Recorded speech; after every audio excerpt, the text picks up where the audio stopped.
Hello and welcome to the Slow English channel. I'm Daisy, a lecturer here in London, and I'm absolutely delighted to be your host today. We're embarking on quite an ambitious journey in this episode.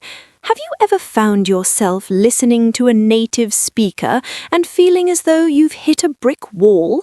It's a common frustration, but today we are going to explore how one might understand 100% of what native speakers say. I'm joined by a very special guest all the way from New York City, Professor Peter Hansen. It's a pleasure to have you with us. The pleasure is all mine, Daisy.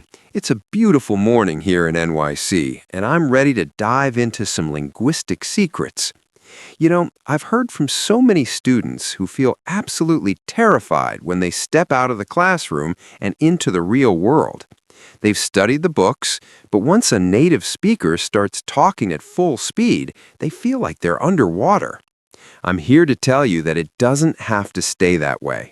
We're going to look at some specific techniques today, and maybe even talk about zombies and pirates along the way. Zombies and pirates? That sounds rather unconventional for a linguistics discussion, but I'm certainly intrigued.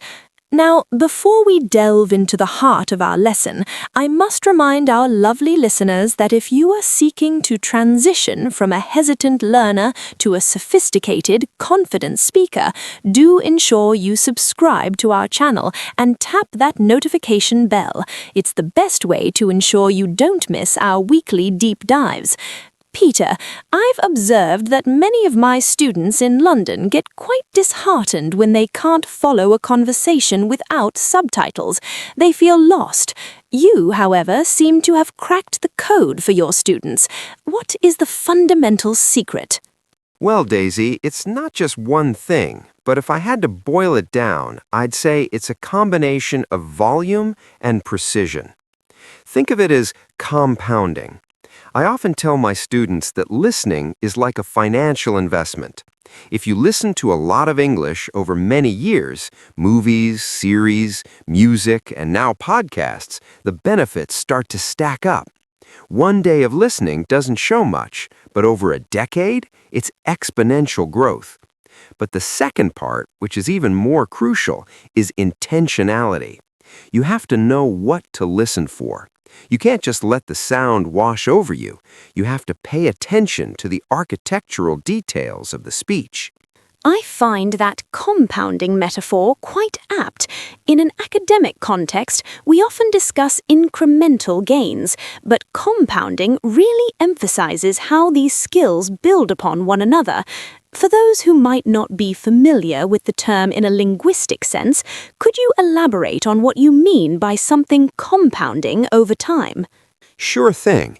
It's like interest in a bank account. It gets larger and larger, not just because you're adding to it, but because the interest itself is generating more interest. In English learning, the more you understand, the more context you have to learn new words even faster. It's a curve that starts slow and then shoots straight up. It's all about that daily habit. Precisely. Now, to put your theory to the test, I thought we might engage in a little experiment. I have a clip here that is notoriously difficult. It's a recording of a farmer from rural Ireland. Peter, I'd like to see how much even a seasoned professor can glean from this. Oh boy, you're putting me on the spot. Rural Ireland? That's a tough one, even for us Americans. Let's hear it. After listening to that, I must admit I'm a bit flummoxed myself. It sounded more like a different language entirely than the English I teach at the university. I'm with you there, Daisy. I think I caught the word sheep at some point, but otherwise it was a total mystery. But here's the lesson. Even if you didn't understand the phonetics, did you see the title of the video? It mentioned missing sheep. By using that context, we can infer the meaning. That's a huge part of native-level comprehension. You don't always hear every phoneme. You use verbal clues and make predictions. If you know he's a farmer and he's upset, and you see the word sheep, your brain fills in the gaps. Quite right. It's about being a linguistic detective. Now, let's move to something a bit more accessible, but still challenging, American vernacular. I've selected a clip from The Fresh Prince of Bel-Air. It's a classic, but the street slang and the speed can be quite a hurdle for intermediate learners.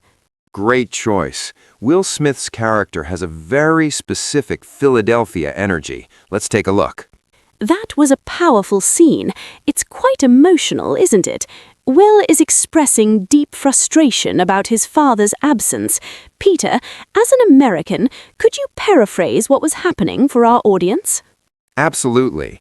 Essentially, Will is hurt because his father didn't show up. He had these high hopes, even bought a gift, and then his dad just bailed on him again. He's telling his Uncle Phil that he doesn't need his father anyway, but linguistically he's using a lot of Philadelphia street slang. He mentioned slimmies at the beach, which is old school slang for girls. I haven't heard anyone say that in years. But the real challenge for learners isn't just the slang, it's the connected speech. Yes, connected speech, the bane of many students' existence.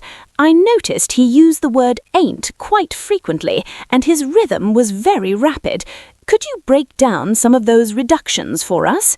Spot on. For instance, he reduces the preposition to until it almost sounds like a duh or nuh. He'll say tryna instead of trying to, and he drops the H on pronouns. Instead of who needs him, it sounds like who needs him. If you aren't familiar with these patterns, your brain just hears a blur of sound. You have the puzzle pieces, but they're all melted together. To understand natives, you have to learn how we break the rules of formal English. It's fascinating how the T can completely vanish in phrases like ain't nothing. The sounds link together so seamlessly that it truly does sound like a different dialect. I often tell my students that they don't necessarily need to speak this way. I certainly don't sound like a street kid from Philly, but they must be able to decode it. Exactly. You don't have to adopt the accent to understand it. I don't speak like Will Smith either, but I know the patterns. It's about recognition, not imitation, unless, of course, you want to sound that way. But for most professionals, the goal is simply to be in the loop. Ah, in the loop. What a lovely idiom. And speaking of being in the loop, I've heard quite a lot of chatter recently about the series The Last of Us. It seems to be a cultural phenomenon. Have you been following it, Peter? Oh, absolutely. I've seen every episode so far on HBO. It's based on a very famous PlayStation game. I'm a big fan of the storytelling. Are you catching up with it, Daisy? I must confess I'm rather out of the loop with the whole zombie genre. It's never quite been my cup of tea. Wait, let me stop you there. You just said out of the loop. That's a perfect example of what we're talking about. For our listeners, to be out of the loop means you aren't informed about a trend or a specific piece of information. But more importantly, listen to how Daisy said it. She didn't say out of the loop with crisp stops. She said outa loop. That out of becomes outa. It's a classic American reduction that's even made its way into British speech. You've caught me red-handed. Even a university lecturer falls into the trap of connected speech. It is much more efficient, isn't it? Now, despite my general avoidance of zombies, I did quite enjoy the film Zombieland with Woody Harrelson. There's a scene in that which might be useful for our phonetics analysis. Let's roll that clip. It's a great one. In that scene, the character says to Bill Murray, "I'm such a huge fan of yours." I noticed something peculiar about the word huge.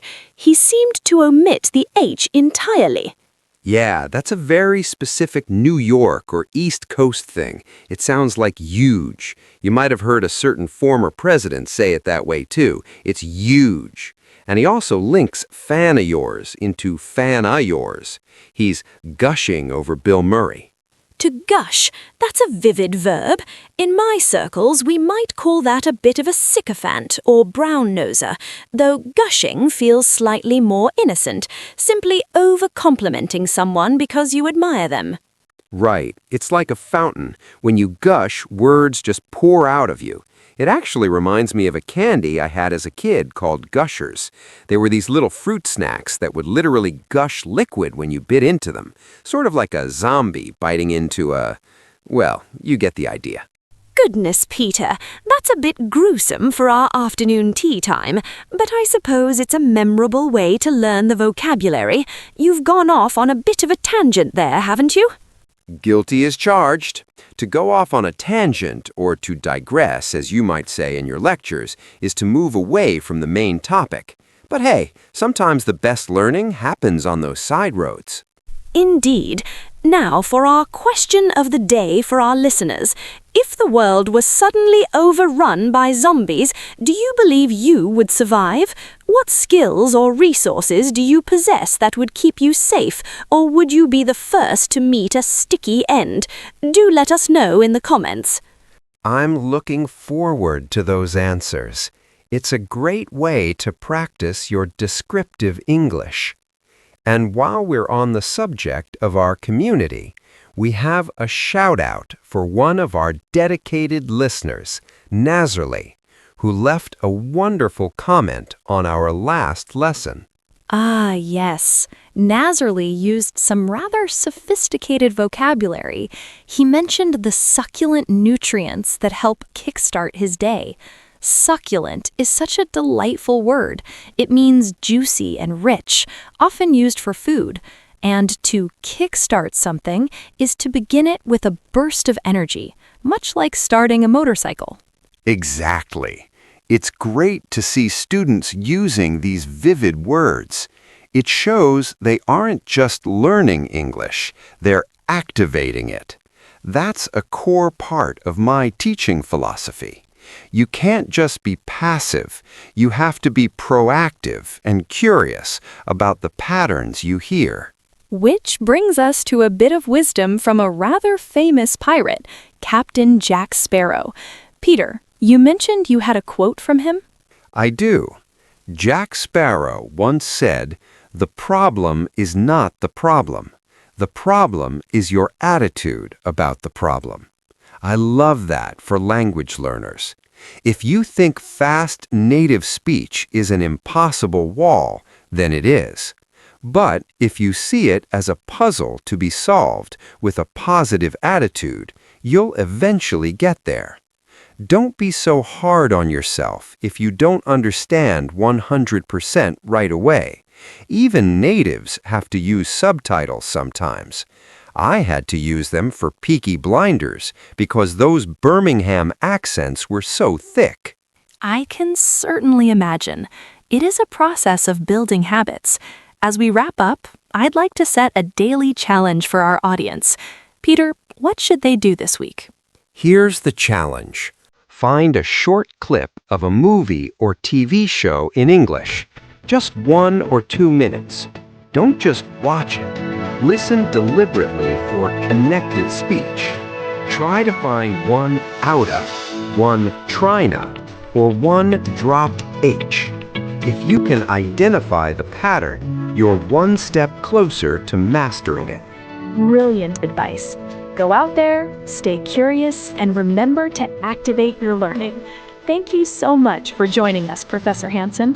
Anytime, Daisy. Keep learning, everyone. See you next time. 1, 2, 3. Aw, yeah.